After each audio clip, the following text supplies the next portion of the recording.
Level 1, $0. You wake up with exactly $0. The apartment smells like old coffee and missed chances. You are small in the room, smaller in conversations. Family texts go unanswered because they think you did nothing with your life. Friends laugh when you say you're trying. Not cruel, just used to your failure. Strangers ignore you on the subway. Eyes slide past like you're wallpaper. An employer treats you as replaceable. You are the easy shift, the cheap hire. A romantic interest sees potential. Or a charity case.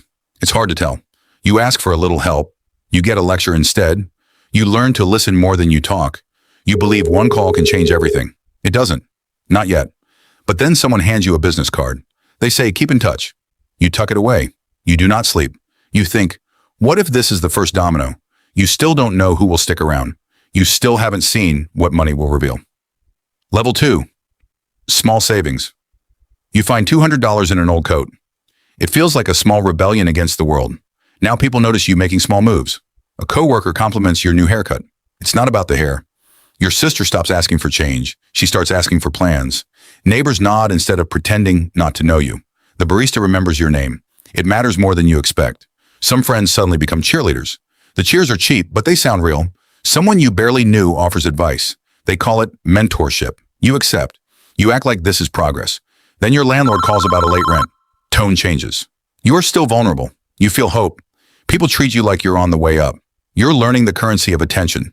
You convince yourself, this is the beginning. It might be, but you haven't upset anyone yet. Level 3, $1,000. $1,000 lands in your bank. Doors open, not big ones, but louder voices. Old friends start messaging more. Casual, then needy. A cousin asks for a small loan. Just cover me for a week, they say. You hear the difference between how are you and can you help me? At work, a boss trusts you with a project. He watches differently now. Strangers offer slightly nicer smiles. You dress better. People react as if you've leveled up. A date cancels less. But you also get propositions wrapped as opportunities. Your mother says, we're proud, with caution in her voice. You want to help everyone. You are tested. You lend the cousin money. They don't repay on time. Now you're more careful. Trust becomes conditional. You think this is victory. It feels like the first real choice.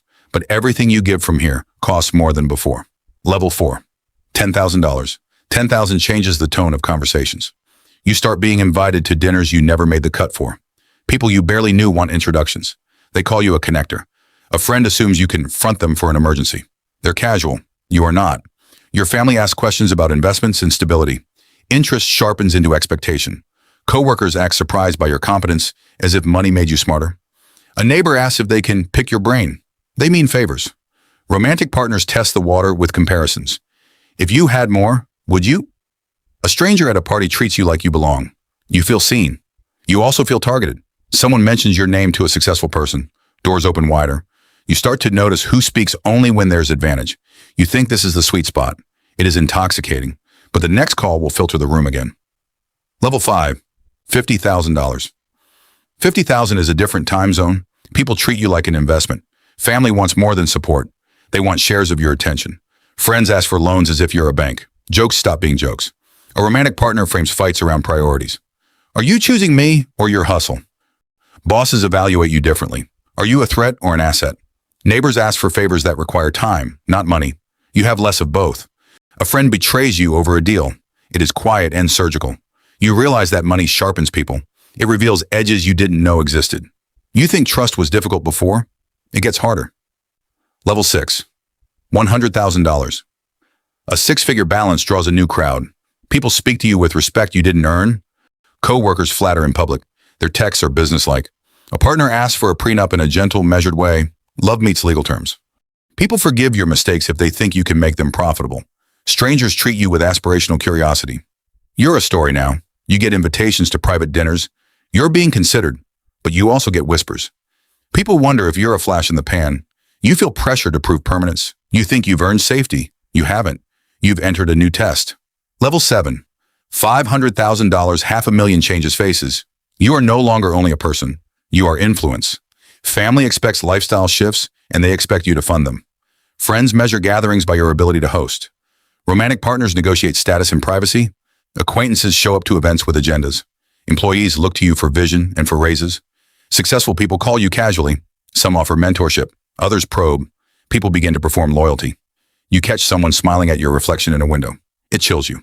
Trust becomes a ledger. You worry about who'll remain when things go public. You think building walls is smart. You build them. But walls push some people farther away and others right up against them. Level 8. $1 million. A million reframes every room. You enter and conversations tilt toward you, subtly then bluntly. Family meetings turn into financial planning sessions. Friends ask for stakes in your ventures. It feels personal. A partner's ambition surfaces as comparison. Love is negotiated like partnership. Colleagues watch your moves as career signals. Strangers ask for photos and favors. Fame peeks in. Successful peers test your mettle with blunt questions. Some envy, some curiosity. People treat you like you've unlocked a code they want. Level 9. $10 million. 10 million tilts the world's atmosphere. The room hums with calculation. You learn to suspect praise. You think money will insulate you. Instead, it amplifies everything. You're trying to protect a life that lives in bigger headlines. Then someone close leaks a rumor. The leak does not need maliciousness to hurt. You still have not learned who loves you and who loves what you represent. Level 10. $100 million. 100 million and you become a mirror. People look at you to see who they want to be. Family members argue over roles in your narrative. Old friends become careful. Their laughter is softer. New acquaintances orbit with measured warmth. Romantic partners ask for truth and for contracts almost simultaneously. Employees protect you like an asset and fear you like a variable. Successful people include you on stages and then ask quietly about strings. Strangers are everywhere. Some kneel metaphorically, some kneel literally. Requests arrive that sound like helps, but read like takeovers. You find yourself counting intentions instead of calories. You notice people talk to you less honestly. Compliments are rehearsed. People treat your presence like a negotiable resource. You wonder, who is with me because of me? You test loyalty. You test love. You find the rare ones still standing. They are fewer than you dreamed. You realize the hardest part isn't keeping money. It's keeping people who treat you the same whether you have money or not. You expected money to tell you who you were. Instead, it revealed who everyone else was. The rarest people are the ones who treated you the same at $0 and at $100 million. They don't need your bank balance to love you. They stay through silence and through spectacle. You learn that the most expensive thing is the truth. You learn to choose it over applause. Would you choose fame if it cost honesty? Who would you bring with you when everything changes? The money answered many questions. The people answered the rest. In the end, you discover the strangest wealth of all, the ones who treated you no differently when you had nothing.